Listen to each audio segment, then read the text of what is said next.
శ్రీ సాయి సచ్చరితం 48వ అధ్యాయం. ఈ అధ్యాయం ప్రారంభించినప్పుడు ఎవడో హేమత్ పంతును బాబా గురువా లేక సద్గురువా అని ప్రశ్నించిరి.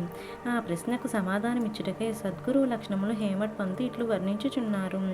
సద్గురుని లక్షణములు: ఎవరు మనకి వేదాంతమును షట్శాస్త్రములను బోధించెదరు, ఎవరు చక్రాంకితము చేసెదరో, ఎవరు ఉచ్ఛ్వాస నిశ్వాసములను బంధించెదరు, ఎవరు బ్రహ్మమును గూర్చి అందముగా ఉపన్యాసమించెదరు, ఎవరు భక్తులకు మంత్రోపదేశం చేసి దాన్ని పునశ్చరణ చేయమందురు, ఎవరు తమ వాక్శక్తికి జీవిత పరమావధిని బోధించగలరు, కానీ ఎవరూ స్వయముగా ఆత్మ సాక్షాత్కారం పొందలేరో అట్టివారు సద్గురువులు కారు. ఎవరైతే చక్కని సంభాషణ వల్ల మనకు ఇహపర సుఖముల యందు విరక్తి కలిగి చేసెదరో, ఎవరు ఆత్మ సాక్షాత్కారమందు మనకు అభిరుచి కలిగినట్లు చేసెదరో, ఎవరైతే ఆత్మ సాక్షాత్కారం విషయమును పుస్తక జ్ఞానమే కాక ఆచరణీయం అనుభవం కూడా పొంది ఉన్నారో అట్టివారు సద్గురువులు. ఆత్మ సాక్షాత్కారం స్వయంగా పొందని గురువు దానిని శిష్యులకు ఎట్లా ప్రసాదించగలరు? సద్గురు స్వప్నమందును శిష్యుల నుండి సేవను గాని ప్రతిఫలము గాని ఆశించడు. దానికి బదులుగా శిష్యులకు సేవ చేయుతలుచును. తాను గొప్పవాడు అని తన శిష్యుడు తక్కువవాడి అని భావించడు. సద్గురువు తన శిష్యుని కొడుకు వలె ప్రేమించుటయే కాక తనతో సరి సమానంగా చూచుచు లేదా పరబ్రహ్మ స్వరూపమును చూచును. సద్గురుని ముఖలక్షణం ఏమనా? వారు శాంతమున కునికిపట్టు. వారెన్నడూ చాపల్యమును గాని చికాకును గాని చెందరు. తమ పాండిత్యమును వారు గర్వించరు. ధనవంతులు పేదలు ఘనులు నీచులు వారికి సమానమే. హేమత్ పంతు తన పూర్వజన్మ సుకృతముచే సాయిబాబా వంటి సద్గురు ఆశీర్వాదమును సహవాసమును పొందేదనని తలించెను. బాబా యవ్వనమునందు కూడా ధనము కూడబట్టలేదు. వారికి కుటుంబం గాని స్నేహితులు గాని ఇల్లు గాని ఎట్టి ఆధారము గాని లేకుండెను. 18 ఏండ్ల వయసు నుండి వారు మనసును స్వాధీనమందించుకొనిరి. వారొంటరిగా నిర్భయముగా నుండెడివారు. వారెల్లప్పుడూ ఆత్మానుసంధానము నందు మునిగి ఉండేవారు. భక్తులకు స్వచ్ఛమైన అభిమానం చూపించి వారు మేలు కొరకే చేయుచుండెడివారు. ఈ విధముగా వారు తమ భక్తులపై ఆధారపడి ఉండేవారు. వారు భౌతిక శరీరంతో ఉన్నప్పుడు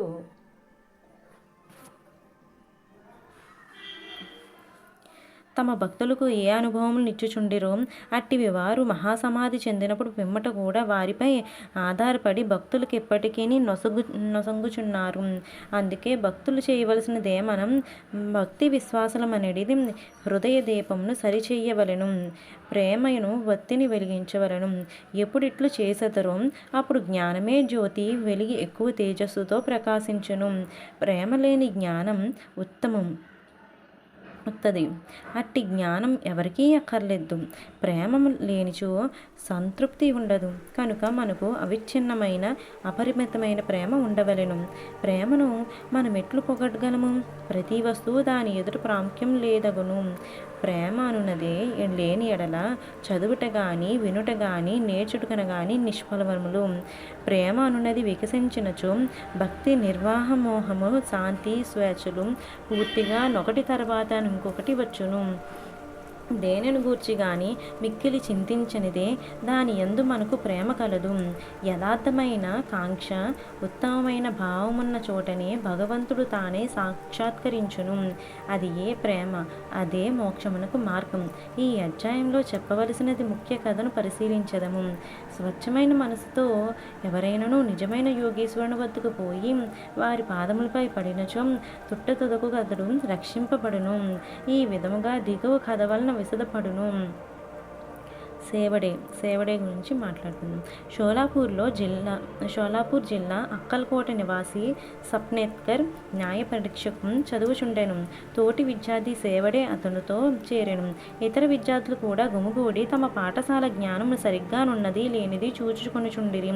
ప్రశ్నోత్తరముల వల్ల సేవడేకు ఏమియూ రానట్లు తోచెను. తక్కిన విద్యార్థులు అతని వెక్కిరించిరి. అతడు పరీక్షకు సరిగ్గా చదవకపోయినను తన యందు సాయిబాబా కృపయుండుటచే ఉత్తీర్ణుడని చెప్పాను. అందుకు సప్నేత్కర్ ఆశ్చర్యపడిను. సాయిబాబా ఎవరు? వారి నేల అంత పొగుడుచున్నావు అని అడిగాను. అందువలన సేవడే ఇట్లనను. షిరిడీ మసీదులో ఒక పకీరు గలరు. వారు గొప్ప సత్పురుషులు, యోగీలితరులు ఉన్నను వారు అమోఘమైన వారు. పూర్వజన్మ సుకృతం గాని మనం వారిని దర్శించలేము. నేను పూర్తిగా వారినే నమ్మి ఉన్నాను. వారు పలుకునది ఎన్నడూ అసత్యం కానేరదు. నేను పరీక్షల్లో తప్పక ఉత్తీర్ణుడవుతానని వారు నన్ను ఆశీర్వదించి ఉన్నారు. కనుక వారి కృపచే తప్పక చివరి పరీక్ష యందు ఉత్తీర్ణుడై అయ్యేదనను. సప్నేత్కర్ తమ స్నేహితుడిని ధైర్యమునకు నవ్వెను. వానిని బాబాను కూడా వెక్కిరించెను. సప్నేత్కర్ దంపతులు. సప్నేత్కర్ న్యాయ పరీక్షలో ఉత్తీర్ణుడయ్యను. అక్కల్కోట్లో వృత్తిని ప్రారంభించి అచట న్యాయవాది అయ్యెను. 10 సంవత్సరముల పిమ్మట అనగా 1913లో వానికి గల ఒకే కుమారుడు గొంతు వ్యాధితో చనిపోయాను. అందువలన అతని మనసు వికలమయ్యాను. పండరీపురం, ఘానాపురం మొదలగు పుణ్యక్షేత్రాలు యాత్రార్థం పోయి శాంతిని పొందవలని అనుకున్నాను. కానీ అతనికి శాంతి లభించలేదు. వేదాంతం చదివాను కానీ అది కూడా సహాయపడలేదు. అంతలో సేవడే మాటలు అతనికి బాబా యందు భక్తిని జ్ఞప్తి వచ్చాను. కాబట్టి తాను కూడా షిరిడీకి పోయి శ్రీ షిరిడీ చూడవలని అనుకున్నాను. అతడు తన సోదరుడు పండితరావుతో షిరిడీకి వెళ్ళాను. దూరం నుండియే బాబా దర్శనం చేసి సంతసించాను. గొప్ప భక్తితో బాబా వద్దకేగి ఒక టెంకాయను అచట పెట్టి బాబా పాదములకు సాష్టాంగ నమస్కారం చేశాను. బయటకు పొమ్ము అని బాబా అరిచెను. సప్నేత్కర్ తల వంచుకుని కొంచెం వెనకకు జరిగి అచట కూర్చుండెను. బాబా కటాక్షం పొందుటకు ఎవరికైనా సలహా అయినా తీసుకొనుటకు ప్రయత్నించెను. కొందరు బాలాషింపి అని పేరు చెప్పిరి. అతని వద్దకు పోయి సహాయం కోరెను. వారు బాబా ఫోటోలను కొని బాబా వద్దకు మసీదుకు వెళ్ళిరి. బాలాషింపి ఒక ఫోటోను బాబా చేతిలో పెట్టి అదెవరిది అని అడిగాను. దాన్ని ప్రేమించు వారిదని బాబా చెప్పుచు సప్నేత్కర్ వైపు చూపాను. బాబా నవ్వగా నచటి వారందరూ నవ్విరి. ఆ నవ్వు యొక్క ప్రాముఖ్యం ఏమని బాబాను అడుగుచు సప్నేత్కర్ దగ్గరకు జరిగి బాబా దర్శనం చెయ్యమనెను. సప్నేత్కర్ బాబా పాదములు నమస్కరించగా బాబా తిరిగి వెడలి పొమ్మని అరిచాను. సప్నేత్కర్ ఏమి చేయవలనో తోచకుండెను. అన్నదమ్ములిద్దరూ చేతులు జోడించి బాబా ముందు కూర్చుండిరి. మసీదు ఖాళీ చెయ్యమని బాబా సప్నేత్కర్ ఆజ్ఞాపించెను. ఇద్దరూ విచారంతో నిరాశ చెందిరి. బాబా ఆజ్ఞను పాటించవలసి ఉండుటచే సప్నేత్కర్ షిరిడీ విడవవలసి వచ్చెను. ఇంకొకసారి వచ్చినప్పుడైనా దర్శనం ఇవ్వవలనని అతడు బాబాను వేడెను. సప్నేత్కర్ భార్య. 1 సంవత్సరం గడిచెను కానీ అతని మనసు శాంతి పొందకుండెను. అతడు ఘానాపురం వెళ్ళెను కానీ అశాంతి హెచ్చెను. విశ్రాంతికై మడేంగాం వెళ్ళెను. తుదకు కాశీ వెళ్ళుటకు నిశ్చయించుకొనెను.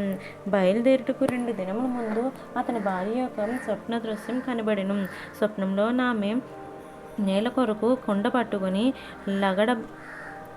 లగడ్షాబావికి పోర్చుండెను. అచట ఒక పకీరు తలకొక గుడ్డ కట్టుకుని వేప చెట్టు మొదట కూర్చున్నారు. తన వద్దకు వచ్చి, ఓ అమ్మాయి, అనవసరంగా శ్రమపడేదే వేళ నేను స్వచ్ఛ జలంతో నీ కుండ నింపెదను అనెను. ఆమె పకీరుకు భయపడి ఉత్త కుండతో వెనుకకు తిరిగి పోయెను. పకీరు ఆమెను వెన్నటించెను. ఇంతటిలో ఆమెకు మెలకువ కలిగి నేత్రములు తెరిచెను. ఆమె తన కలను భర్తకు చెప్పాను. అది శుభశకునం అనుకుని ఇద్దరూ షిరిడీకి బయలుదేరి. వారు మసీదు చేరినప్పటికీ బాబా అక్కడ లేకుండెను. వారు లెండి తోటకు వెళ్ళి ఉండిరి. బాబా తిరిగి వచ్చే వరకు వారచట అగ్గిరి. ఆమె స్వప్నంలో తాను చూసిన పకీరుకు బాబాకు భేదం ఏమీ లేదనెను. ఆమె మిగులు భక్తితో బాబాకు సాష్టాంగ నమస్కరించి బాబాను చూచుచూ అచటనే కూర్చుండెను. ఆమె అనుకువను చూచి సంతసించి బాబా తన మామూలు పద్ధతిలో ఒక కథ చెప్పుటకు మొదలెడెను. నా చేతులు, పొత్తి కడుపు, నడుము చాలా రోజుల నుండి నొప్పి పట్టుచున్నవి. నేననేక ఔషధులను పుచ్చుకుంటిని కానీ నొప్పులు తగ్గలేదు. మందులు ఫలమీయకపోవటచే విసుగు చెంది తిని. కానీ నొప్పులన్నీ నిచటనే వెంటనే నిష్క్రమించుటకు ఆశ్చర్యపడుచుంటిని అనెను. పేరు చెప్పనప్పటికీ ఆ వృత్తాంతమంతయు సప్నేత్కర్ భార్యదే. ఆమె నొప్పులు బాబా చెప్పిన ప్రకారం త్వరలో తగ్గిపోవటచే ఆమె సంతసించెను. సప్నేకర్ ముందుగా పోయి దర్శనం చేసుకొనడం, మరలా బాబా బయటకు పొమ్మనడం. ఈసారి అతడు మిక్కిలి పశ్చాత్తాపడి ఎక్కువ శ్రద్ధతో నుండెను. ఇది బాబాను తాను పూర్వం నిందించిన, ఎగతాళి చేసిన దాని ప్రతిఫలమని గ్రహించి తాను విరుగుడు కొరకు ప్రయత్నించుచుండెను. బాబా ఒంటరిగా కలుసుకుని వారి క్షమాపణ కోరవలనని యత్నించుచుండెను. అట్లే ఉనర్చెను. అతడు తన శిరస్సును బాబా పాదములపై పెట్టెను. బాబా తన వరద హస్తములను సప్నేకర్ తలపైన పెట్టెను. బాబా కాళ్ళు నొత్తుచు సప్నేకర్ అక్కడనే కూర్చుండెను. అంతలో ఒక గొల్ల స్త్రీ వచ్చి బాబా నడుమును బట్టుచుండెను. బాబా యొక్క కోమటి గూర్చి కథ చెప్పుదొడంగెను. వారి జీవితంలో కష్టములన్నీ వర్ణించెను. అందులో వాని ఒకే కొడుకు మరణించిన సంగతి కూడా చెప్పెను. బాబా చెప్పిన కథ తనదే అని సప్నేకర్ మిక్కిలి ఆశ్చర్యపడెను. బాబాకు తన విషయములన్నీ తెలియచటం విస్మయమందెను. బాబా సర్వజ్ఞుడని గ్రహించెను. అతడందరి హృదయములను గ్రహించునెను. ఈ ఆలోచనలు మనస్సును మొదలెడుచుండగా బాబా గొల్లశ్రీకి చెప్పుచున్నట్లే నటించి సప్నేకర్ వైపు చూపించి ఇట్లనెను, వీడు తన కొడుకును నేను చంపితినని నన్ను నిందించుచున్నాడు. నేను లోకుల బిడ్డను చంపెదనా? ఇతను మసీదుకు వచ్చి ఏడ్చుచున్నాడేలా? అదే బిడ్డను వీని భార్య గర్భంలోనికి మరలా తెచ్చేదను.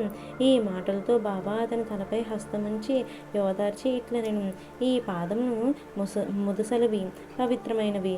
ఇక నీ కష్టములు తీరిపోయినవి. నాయందే నమ్మకం ఉంచుము. నీ మనోభిష్టమును నెరవేరును. సప్నేకర్ మైమర్చెను. బాబా పాదములను కన్నీటితో తడిపెను. తర్వాత తన బసకు పోయెను. సప్నేకర్ పూజా సామాగ్రి సమర్చుకొని నైవేద్యములతో మసీదుకు భార్యతో పోయి ప్రతిరోజు బాబాకు సమర్పించి వారి వద్ద ప్రసాదమును పుచ్చుకొని చుండెడివారు. ప్రజలు మసీదులో గుమిగూడి ఉండేవారు. సప్నేకర్ మాటిమాటికి నమస్కరించుచుండెను. ప్రేమ వినయంతో ఒకసారి నమస్కరించినా చాలునని బాబా నుడివెడెను. ఆనాడు రాత్రి సప్నేకర్ బాబా చావడి ఉత్సవం జరిగిన చూచెను. అందు బాబా పాండురంగుని వలె ప్రకాశించెను. ఆ మరుసటి దినం తిరిగి పోవునప్పుడు బాబాకు మొదట ₹1 దక్షిణ ఇచ్చి తిరిగి అడిగినచో ₹2 లేదనక ఇవ్వవచ్చునని సప్నేకర్ అనుకొనెను. మసీదుకు పోయి ₹1 దక్షిణ ఇవ్వగా బాబా ఇంకొక కూడా అడిగాను. బాబా వాణ్ణి ఆశీర్వదించి ఇట్లనెను, టెంకాయని తీసుకొనుము, నీ భార్య చీర కొంగులో పెట్టుము, హాయిగా పొమ్ము, మనసునందటి ఆందోళన నుంచుకోము. అతడట్లే చేశాను. 1 సంవత్సరంలో కొడుకు పుట్టెను.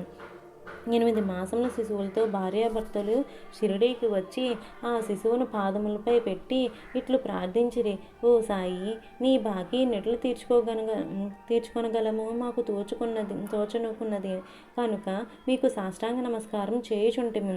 నిస్సహాయులమొకటిచే మమ్ము ఉద్ధరించవలసినది. ఇక మీదట మేము మీ పాదములనే ఆశ్రయించదుము గాక. అనేక ఆలోచనలు, సంఘటనలు స్వప్నావస్థల్లో, జాగ్రత్తావస్థల్లో మమ్మల్ని బాధించును. మా మనసులను నీ భజన వైపు మరల్చి మమ్ము రక్షింపుము. ఆ దంపతులు తమ కుమారునకు మురళీధర్ అని పేరు పెట్టిరి. తర్వాత భాస్కర్, దినకర్ అను నిద్ర జన్మించిరి. బాబా మాటలు వృధా పోవని సప్నేకర్ దంపతులు గ్రహించిరి. అవి అక్షరాల జరుగునని కూడా నమ్మిరి. శ్రీ సాయినాథాయ నమః. 48వ అధ్యాయం సంపూర్ణం.